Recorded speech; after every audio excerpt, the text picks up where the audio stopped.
Welcome to Hush, another journal blog. Healing, October 15th, 2025.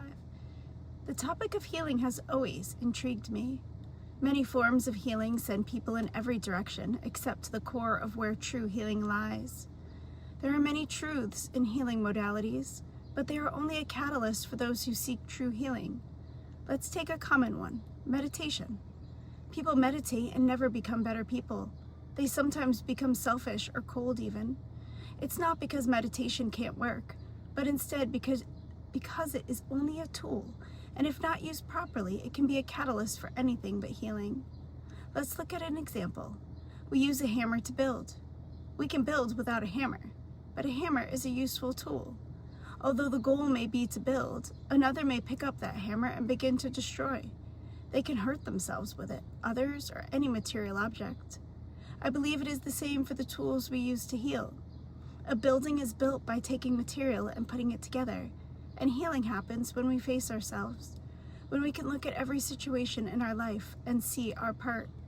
Not take on the other's part, but be truly authentic in seeing our own without shame or being a victim. Shame stunts our healing and sends us into another form of self-centeredness, the victim mentality. Carl Jung spoke of individuation and the shadow self. We can call it anything we like, but I cannot deny that what he speaks of has been true for me. I have witnessed in my lifetime people that break free of abuse and think they finally have healing, but in truth they become cold and self-centered. They haven't formed healthy boundaries, but have swung to the other side of the pendulum, and now just as cold and calculated as those who had abused them. It's often why narcissistic survivors often have many narcissistic traits. They still have empathy, but they deny it for safety and call it healthy boundaries. The truly healed people remain soft in heart. They can be vulnerable and discerning. The kindness and selflessness that comes from a healed person is authentic and true, with no desire to receive in return. They speak truth kindly but without apology and walk away from those who attack when they speak the truth. They no longer engage in pointless arguments of ego and see that truth can only be embraced by those who choose to see it. Humility rules, and a truly healed person is curious and always seeking to learn from others. They are not teachers or students, but instead a curious being, always willing to share and to be shared with. I almost wrote a book in my late 20s called The Art of Healing. It was a book about modality and tools. What I had not yet done was face myself. I believe I am doing that today, facing all the decisions that led my life where it is at this moment, and with clarity realizing now I get to choose how my life continues. I may have a moment where I don't like any of the choices before me, but I am still grateful to have a choice.